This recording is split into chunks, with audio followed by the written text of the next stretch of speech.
ಜನವರಿ 1, 1818ರಲ್ಲಿ ನಡೆದಿರ್ತಕ್ಕಂಥ ಚರಿತ್ರೆಯಲ್ಲಿ ತುಂಬಾ ಮಹತ್ವಪೂರ್ಣವಾದಂತಹ ಘಟನೆಯಾಗಿರುವಂತಹ ಭೀಮಾ ಕೋರೆಗಾಂವ್ ವಿಜಯೋತ್ಸವದ ಆಚರಣೆಯನ್ನ ಸಮತಾ ಸೈನಿಕ ದಳ ದಕ್ಷಿಣ ಭಾರತ ಮತ್ತು ದಲಿತ ಪರ ಸಂಘಟನೆಗಳ ಒಕ್ಕೂಟದಿಂದ ಆನೇಕಲ್ನಲ್ಲಿ ಜನವರಿ 1, 2024ರಂದು ಆಚರಣೆ ಮಾಡ್ತಿದ್ದೇವೆ. ಅದರ ಪೂರಕವಾಗಿ ಪತ್ರಿಕಾಗೋಷ್ಠಿಯನ್ನು ಕರೆಯಲಾಗಿದೆ.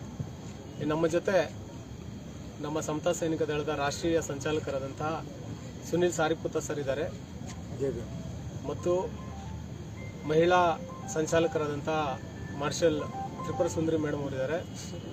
ದಲಿತ ಸಂಘಟನೆಗಳ ಒಕ್ಕೂಟದ ರಾವಣ ಅವರು ಇದ್ದಾರೆ ಹಾಗೂ ಕ್ರಾಂತಿ ಗೋವಿಂದ್ರ ಅವರು ಇದ್ದಾರೆ ಹಾಗೂ ಅನೇಕ ಸಮತಾ ಸೈನಿಕಗಳ ಎಲ್ಲ ನಾಯಕರುಗಳು ಹಾಗೂ ಅನೇಕ ರಾಜ್ಯಗಳಿಂದ ಬಂದಿರತಕ್ಕಂಥ ಎಲ್ಲ ಮಾರ್ಷಲ್ ಸಹ ಇದ್ದಾರೆ. ನಾವು ಸಮತಾ ಸೈನಿಕ ದಳದ ವತಿಯಿಂದ ಮಕ್ಕಳಲ್ಲಿ ಮತ್ತು ಯುವತಿಯರಲ್ಲಿ ವಿದ್ಯಾರ್ಥಿಗಳಲ್ಲಿ ಒಂದು ಶಿಸ್ತು ಮತ್ತು ಸಂಯಮ ಮತ್ತು ಬದ್ಧತೆ ಮತ್ತು ಜ್ಞಾನದ ಪೂರಕವಾಗಿ ಒಗ್ಗಟ್ಟನ್ನು ಮೂಡಿಸುವ ನಿಟ್ಟಿನಲ್ಲಿ ಭೀಮಾ ಕೋರೆಗಾಂವ್ ವಿಜಯೋತ್ಸವವನ್ನು ಈ ಬಾರಿ ಆಚರಣೆ ಮಾಡ್ತಿದ್ದೇವೆ. ಇದರ ಮುಖ್ಯ ಉದ್ದೇಶ ಎಲ್ಲ ಬಹುಸಂಖ್ಯಾತ ಸಮಾಜದ ಮತ್ತು ಬಹುಜನರ ಒಳಗೆ ಐಕ್ಯತೆಯನ್ನು ಮೂಡಿಸಲಿಕ್ಕೆ ಮತ್ತು ಜ್ಞಾನದ ಕಡೆ ಶಿಕ್ಷಣವನ್ನು ಉನ್ನತೀಕರಣಗೊಳಿಸಲಿಕ್ಕೆ ಮುಖ್ಯ ಉದ್ದೇಶವನ್ನು ಇಟ್ಕೊಂಡು ಈ ಕಾರ್ಯಕ್ರಮನ ಆಯೋಜನೆ ಮಾಡಿದ್ದೇವೆ. ಈ ಪ್ರತಿ ವರ್ಷ ಆನೇಕಲ್ನ ನಾನಾ ಭಾಗಗಳಲ್ಲಿ ಮತ್ತು ಬೆಂಗಳೂರಿನ ಸುತ್ತಮುತ್ತಲ ಭಾಗದಲ್ಲಿ ಭೀಮಾ ಕೋರೆಗಾಂವ್ ವಿಜಯೋತ್ಸವವನ್ನು ಆಚರಣೆ ಮಾಡಿಕೊಳ್ತಾ ಬಂದಿದ್ದೇವೆ. ಈ ವರ್ಷ ಅತ್ತಿಬೆಲೆಯಲ್ಲಿ TVS ರೋಡ್ನ DX ಮ್ಯಾಕ್ಸ್ ಅವರ ಜಾಗದಿಂದ ಸರ್ಜಾಪುರ ರಸ್ತೆಯಲ್ಲಿರ್ತಕ್ಕಂಥ ಫ್ಯಾಮಿಲಿ ಮಾರ್ಟ್ ಎದುರಿರ್ತಕ್ಕಂಥ ಜಾಗದವರೆಗೆ ಬೃಹತ್ ಪಥಸಂಚಲನೆಯನ್ನು ಮಾಡೋದ್ರ ಮುಖಾಂತರ ಏನು ಮಹಾರ್ ಸೇನಾನಿಗಳು ಮಡಿದಿದ್ದಾರೆ ನಮಗೋಸ್ಕರ ಅವರಿಗೆ ಪಥಸಂಚಲನ ಮತ್ತು ಧ್ವಜವಂದನೆಯ ಮೂಲಕ ನಮನಗಳನ್ನ ಸಲ್ಲಿಸಲಿಕ್ಕೆ ಈ ಕಾರ್ಯಕ್ರಮವನ್ನು ಆಯೋಜನೆ ಮಾಡ್ತಿದ್ದೇವೆ. ಮತ್ತು ಈಗ 27 ಡಿಸೆಂಬರ್ 2023ರಿಂದ 31 ಡಿಸೆಂಬರ್ 2023ವರೆಗೂ 5 ದಿನಗಳ ಶಿಬಿರವನ್ನು ಸಹ ಹಮ್ಮಿಕೊಂಡಿದ್ದೇವೆ. ಇವತ್ತು 4ನೇ ದಿನ ಶಿಬಿರ ಇಲ್ಲಿ ನಡೀತಾ ಇದೆ. ಈ ಶಿಬಿರದಲ್ಲಿ ನಾನಾ ಕಡೆ ಆನೇಕಲ್ನ ನಾನಾ ಭಾಗಗಳಿಂದ ಮತ್ತು ತಮಿಳುನಾಡಿನ ನಾನಾ ಭಾಗಗಳಿಂದ ಅನೇಕ ವಿದ್ಯಾರ್ಥಿಗಳು ಯುವಕರು ಯುವತಿಯರು ಭಾಗವಹಿಸಿದ್ದಾರೆ. ಇವರೆಲ್ಲರಿಗೂ ಸೈನಿಕ ತರಬೇತಿಯನ್ನು ಕೊಡೋದ್ರ ಮುಖಾಂತರ ನಾವು ಕಾರ್ಯಕ್ರಮವನ್ನು ಆರಂಭಿಸ್ತೇವೆ. ನಮ್ಮ ಒಟ್ಟಿಗೆ ಅಮೃತ್ ತಮಿಳುನಾಡಿನಿಂದ ಅಮೃತ್ ಮತ್ತು ರವಿ, ಪ್ರಕಾಶ್ ಮೌರ್ಯ, ಆನಂದ್ ಚಕ್ರವರ್ತಿ, ನಂದಕುಮಾರ್, ಮುರಳಿ, ಸತೀಶ್ ಹೀಗೆ ಅನೇಕ ಜನರು ನಮ್ಮೊಟ್ಟಿಗೆ, ನಾಗರಾಜ್, ಶ್ರೀನಿವಾಸ್ ಅವರು ಅನೇಕರು ನಮ್ಮ ಜೊತೆ ಕೆಲಸ ಮಾಡಿದ್ದಾರೆ. ಮತ್ತು ಈ ಕಾರ್ಯಕ್ರಮದ ಮುಖ್ಯ ಉದ್ದೇಶ ಪ್ರತಿಯೊಂದು ಧರ್ಮದವರಿಗೂ ಅವರದೇ ಆದಂಥ ಒಂದು ಸಾಂಸ್ಕೃತಿಕ ಕೇಂದ್ರೀಯ ಒಂದು ಜಾಗಗಳಿವೆ, ಪವಿತ್ರವಾದಂಥ ಜಾಗಗಳು ಅಂತ ಹೇಳ್ಕೊಂಡು ಅವರು ಪ್ರತಿ ವರ್ಷ ಹೋಗ್ತಾರೆ. ಆದರೆ ದಲಿತರಿಗೆ ತುಂಬ ಅತ್ಯಂತ ಪವಿತ್ರವಾದಂಥ ಸ್ಥಳ ಬಾಬಾ ಸಾಹೇಬರು ಹೇಳಿದಂತೆ ನಾಗ್ಪುರ್ ದೀಕ್ಷಾಭೂಮಿ ಮತ್ತು ಅವರು ಮಾಡಿದಂಥ ಜಾಗ ಚೈತ್ಯಭೂಮಿ ಹಾಗೂ ಅತಿ ಮುಖ್ಯವಾದಂತೂ ಬಾಬಾ ಸಾಹೇಬರೇ ಹೇಳಿರ್ತಕ್ಕಂಥದ್ದು ಭೀಮಾ ಕೋರೆಗಾಂವ್, ಪೂನಾದ ಪಕ್ಕದಲ್ಲಿರ್ತಕ್ಕಂಥ ಭೀಮಾ ನದಿಯ ದಂಡೆಯಲ್ಲಿರ್ತಕ್ಕಂಥ ಕೋರೆಗಾಂವ್ ಗ್ರಾಮ. ಈ ಕೋರೆಗಾಂವ್ ಗ್ರಾಮದಲ್ಲಿ 1818ರಲ್ಲಿ ನಡೆದಂತಹ ಯುದ್ಧದಿಂದ ಏನು 500 ಜನ ಮಹಾರ್ ಸೇನಾನಿಗಳು ಸ್ವಾಭಿಮಾನಕ್ಕೋಸ್ಕರ ಹೋರಾಟ ಮಾಡಿ 28,000ಕ್ಕೂ ಹೆಚ್ಚು ಪೇಶ್ವೆಗಳ ಸೈನ್ಯವನ್ನು ಮಡಿಸಿದ ಪರಿಣಾಮವೇ ಎಲ್ಲ ಬಹುಜನರಿಗೂ ಶಿಕ್ಷಣ ಮತ್ತು ಉದ್ಯೋಗ ಮತ್ತು ಎಲ್ಲ ಕ್ಷೇತ್ರಗಳಲ್ಲೂ ದುಡಿಯುವ ಮತ್ತು ಪ್ರಾತಿನಿಧ್ಯತೆ ದೊರೆತಿದ್ದು. ಹಾಗಾಗಿ ಈ ಪ್ರಾತಿನಿಧ್ಯಕ್ಕಾಗಿ ಮತ್ತು ಆ ಪ್ರಾತಿನಿಧ್ಯದಿಂದ ಇಂದಿನ ಸುಖ ಸಂತೋಷಕ್ಕೆ ಬಹುಜನರ ಏಳಿಗೆಗೆ ಕಾರಣರಾಗಿರ್ತಕ್ಕಂಥ ಆ ಮಹಾರ್ ಸೇನಾನಿಗಳನ್ನು ನೆನಪಿಸಿಕೊಳ್ಳುವ ನಿಟ್ಟಿನಲ್ಲಿ ಮತ್ತು ಅವರಿಗೆ ಗೌರವದ ನಮನಗಳನ್ನ ಸಲ್ಲಿಸಲಿಕ್ಕೆ ನಾವು ಈ ಕಾರ್ಯಕ್ರಮವನ್ನು ಹಮ್ಮಿಕೊಂಡಿದ್ದೇವೆ. ಹಾಗಾಗಿ ಆನೇಕಲ್ ಮತ್ತು ಬೆಂಗಳೂರಿನ ಸುತ್ತಮುತ್ತಲಿರ್ತಕ್ಕಂಥ ಎಲ್ಲ ಭೀಮ ಬಂಧುಗಳು ಈ ಕಾರ್ಯಕ್ರಮಕ್ಕೆ ಆಗಮಿಸಬೇಕಾಗಿ ನಾನು ಅವರಲ್ಲಿ ವಿನಂತಿಸಿಕೊಳ್ತೇನೆ. ಇದೊಂದು ಪವಿತ್ರವಾದಂಥ ಕಾರ್ಯ. ಈ ಏನು ನಮಗೋಸ್ಕರ ಅವರು ಪ್ರಾಣವನ್ನು ಅರ್ಪಿಸಿದ್ದಾರೆ ಅವ್ರನ್ನ ನಾವು ಸದಾ ನಮ್ಮ ಜೀವ ಇರೋವರೆಗೂ ನೆನೆಸ್ಕೋಬೇಕಾಗುತ್ತೆ. ಹಾಗಾಗಿ ಈ ಕಾರ್ಯಕ್ರಮಕ್ಕೆ ಸೋಮವಾರ ಬೆಳಗ್ಗೆ 11ರಿಂದ 11 ಗಂಟೆಗೆ ಪಥಸಂಚಲನ ಪ್ರಾರಂಭವಾಗುತ್ತೆ. ಆ ಪಥಸಂಚಲನದಲ್ಲಿ ಎಲ್ಲರೂ ಪಾಲ್ಗೊಂಡು ನಮಗೋಸ್ಕರ ಮಾಡಿದಂಥ ಮಹಾರ್ ಸೇನಾನಿಗಳಿಗೆ ಗೌರವ ನಮನವನ್ನು ಸಲ್ಲಿಸಬೇಕಂತ ಈ ಮುಖೇನ ಎಲ್ಲರಲ್ಲೂ ವಿನಂತಿಸಿಕೊಂಡು ಅವರನ್ನ ಕಾರ್ಯಕ್ರಮಕ್ಕೆ ಆಹ್ವಾನಿಸ್ತೇನೆ. ಜೈ ಭೀಮ್, ನಮೋ ಬುದ್ಧಾಯ. 1818 ಜನವರಿ 1ನೇ ತಾರೀಕು ಒಂದು ಸ್ವಾಭಿಮಾನಕ್ಕಾಗಿ ಯುದ್ಧ ನಡೆದಂಥ ಪ್ರಪಂಚದಲ್ಲಿ ಇಂಥ ಯುದ್ಧ ಎಲ್ಲಿ ನಡೆದಿಲ್ಲ. ಯಾಕೆಂದರೆ ಒಂದು ಕಡೆ 28,000 ಜನ ಒಂದು ಕಡೆ ಸೈನ್ಯ ಬೀಡ್ಬಿಟ್ಟಿದ್ರು, ಕೇವಲ 500 ಜನ ಒಂದು ಕಡೆ ಬೀಡ್ಬಿಟ್ಟಿದ್ರು. ಆದರೆ ಗೆಲ್ತೀವಂತ ಸಾಮರ್ಥ್ಯ 500 ಜನರಲ್ಲಿ ಮೂಡಿತ್ತು.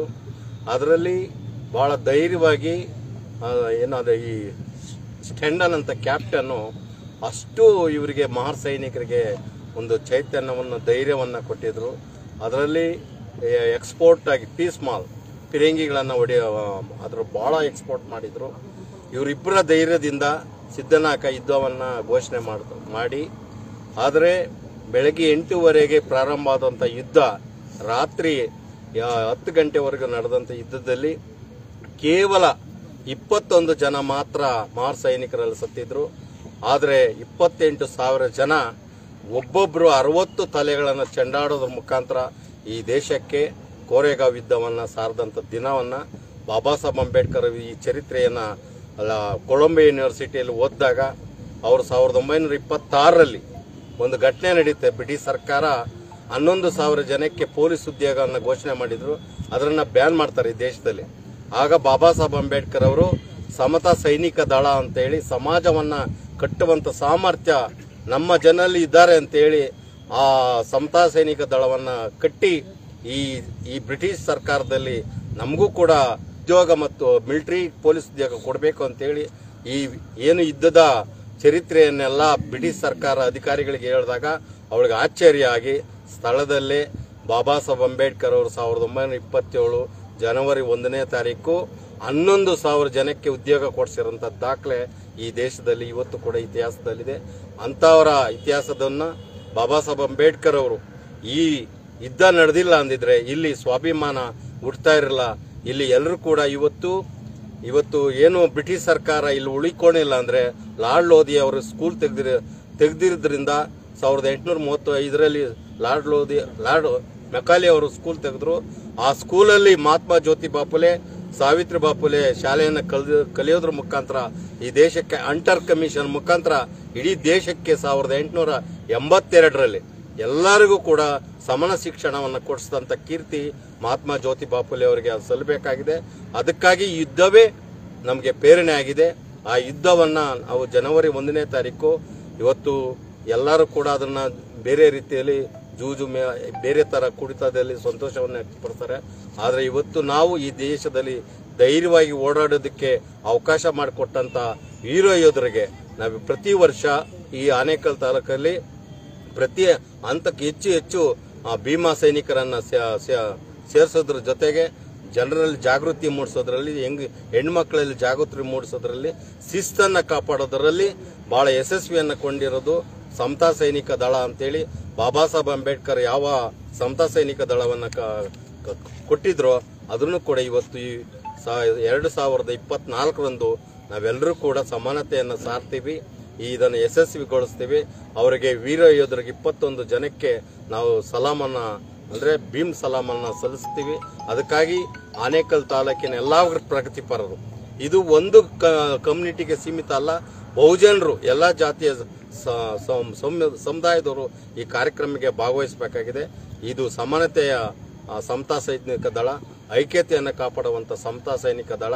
ಬಾಬಾ ಸಾಹೇಬ್ ಅಂಬೇಡ್ಕರ್ ಅವನು ಏನು ಶಾಂತಿಯನ್ನ ಕಾಪಾಡಬೇಕಂತ ಬಯಸಿದ್ರೋ ಅದೇ ಶಾಂತಿಯನ್ನ ಇವತ್ತು ಕೂಡ ಸಮತಾ ಸೈನಿಕ ದಳ ಕಾಪಾಡ್ತದೆ ಅಂತೇಳಿ ಭರವಸೆ ನೋಡ್ತಾ ಇಲ್ಲಿ ಅತ್ತಿಬೇಲಲ್ಲಿ ನಡೆಯಿರುವಂತ ಕಾರ್ಯಕ್ರಮಕ್ಕೆ ಏನು 1ನೇ ತಾರೀಕು 10ವರೆಗೆ ಇಲ್ಲಿ ಪ್ರಾರಂಭಗೊಂಡು ಏನು ಫ್ಯಾಮಿಲಿ ಮಾರ್ಟ್ ಆಪೋಸಿಟ್ ಇರುವಂತ ಮೈದಾನದಲ್ಲಿ ಅತ್ತಿಬೇಲೆ ಫುಲ್ಲು ಮೆರವಣಿಗೆ ಮಾಡೋದ್ರ ಮುಖಾಂತರ ಈ ಕಾರ್ಯಕ್ರಮವನ್ನು ಬಹಳ ಯಶಸ್ವಿಯಾಗಿ ನಡೀತದೆ.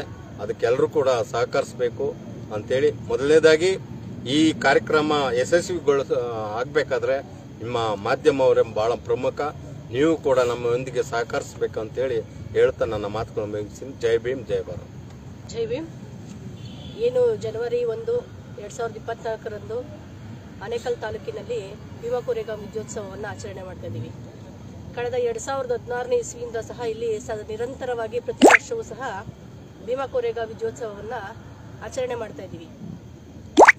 ಎಷ್ಟು ಮಾತ್ರ ಶೋಷಣೆಗೆ ಅವರು ಒಳಗಾಗಿದ್ರೆ 500 ಜನ 28ರಿಂದ 30 ಸಾವಿರ ಜನರನ್ನ ಕೊಂದು ಯುದ್ಧವನ್ನ ಗೆದ್ದಿರಬಹುದು. ಇಂತಹ ಒಂದು ಇತಿಹಾಸ ಇರುವಂತಹ ಯುದ್ಧವನ್ನ ಯಾವ ರೀತಿ ಮರೆಮಾಚಿದ್ರು ಅದನ್ನೆಲ್ಲವನ್ನು ಸಹ ತಿಳಿದಂತಹ ಬಾಬಾ ಸಾಹೇಬರು ಅದರ ಬಗ್ಗೆ ಸಂಶೋಧನೆ ಮಾಡಿ ನಮ್ಮ ದೇಶದಲ್ಲಿ ಮರೆಯಾಗಿದ್ದಂತಹ ಇತಿಹಾಸದ ಪುಟವನ್ನು ತೆರೆದಿಟ್ಟಿದ್ದಾರೆ. ಅಂತಹ ಒಂದು ದಿನವನ್ನ ನಾವೆಲ್ಲರೂ ಆಚರಣೆ ಮಾಡೋದು ಬಹಳ ಮುಖ್ಯ.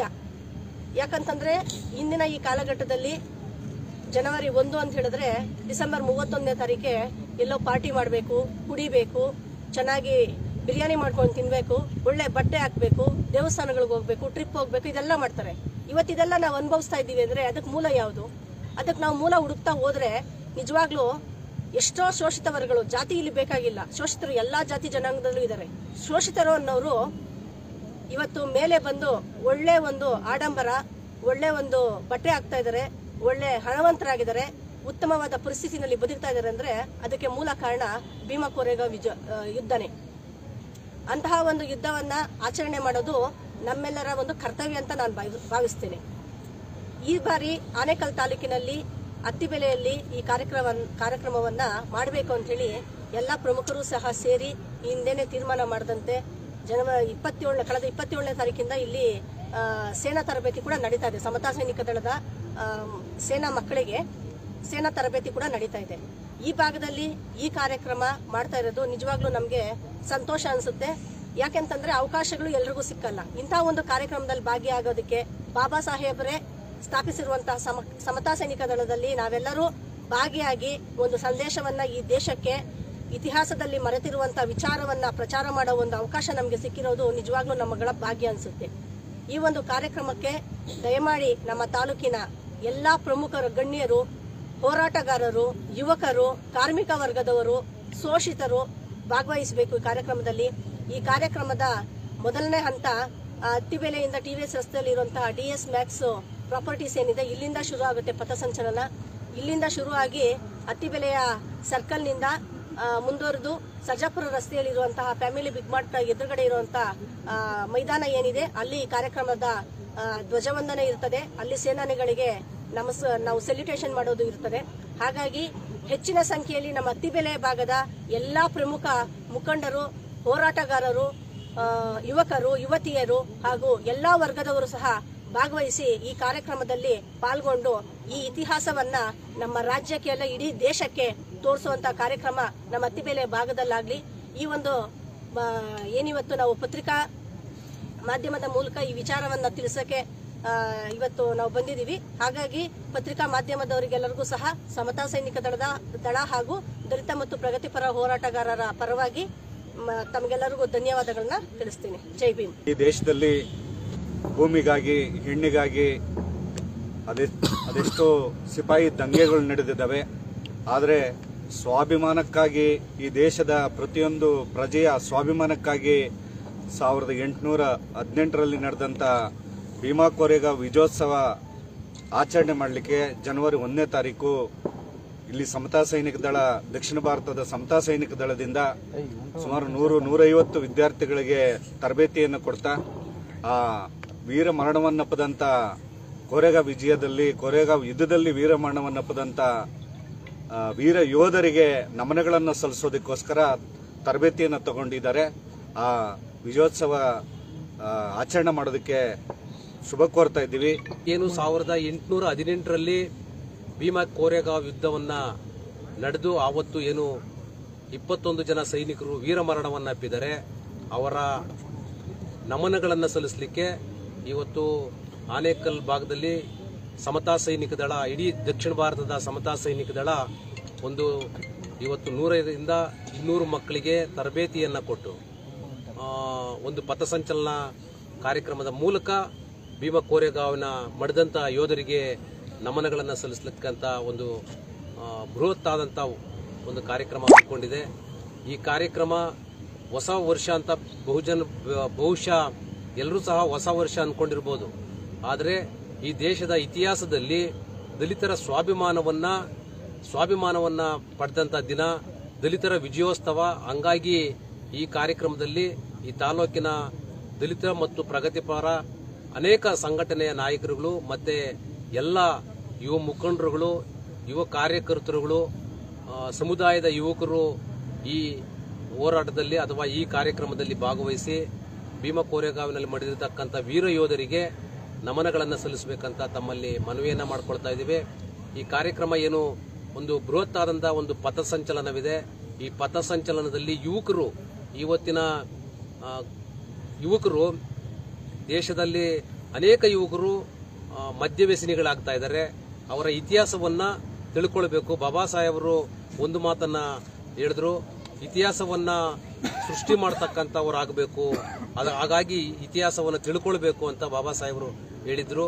ಹಂಗಾಗಿ ಡಿಸೆಂಬರ್ 31ನೇ ತಾರೀಕು ಪ್ರತಿ ವರ್ಷವೂ ಸಹ ಬಾಬಾ ಸಾಹೇಬರ ಜೀವಿತ ಕಾಲಘಟ್ಟದಲ್ಲಿ ಡಿಸೆಂಬರ್ 31ನೇ ತಾರೀಕು ಭೀಮಾ ಕೋರೆಗಾವ್ನಲ್ಲಿ ಅವತ್ತು ರಾತ್ರಿ ಅಲ್ಲೇ ತಂಗಿ ಜನವರಿ 1ನೇ ತಾರೀಕು ಕೋರೆಗಾವ್ ವೀರ ಯೋಧರಿಗೆ ನಮನಗಳನ್ನು ಸಲ್ಲಿಸ್ತಾ ಇದ್ರು.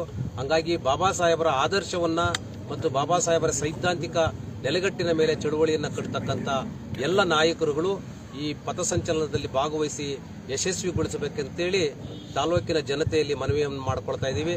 ಹಾಗಾಗಿ ದಯಮಾಡಿ ಈ ಕಾರ್ಯಕ್ರಮಕ್ಕೆ ಯುವಕರು ಮತ್ತು ಎಲ್ಲ ಸಮುದಾಯದ ನಾಯಕರುಗಳು ಕೋರೆಗಾವ್ ವಿಜಯೋತ್ಸವದ ಪಥಸಂಚಲನದಲ್ಲಿ ಅತ್ತಿಬೆಲೆಯಲ್ಲಿ ನಡೀತಕ್ಕಂಥ ಪಥಸಂಚಲನದಲ್ಲಿ ಭಾಗವಹಿಸಬೇಕಂತ ಹೇಳಿ ತಮ್ಮಲ್ಲಿ ಮನವಿಯನ್ನ ಮಾಡಿಕೊಳ್ತಾ ನನ್ನ ಮಾತನ್ನು ಮುಗಿಸ್ತಾ ಇದ್ದೀನಿ. ಜೈ ಭೀಮ್.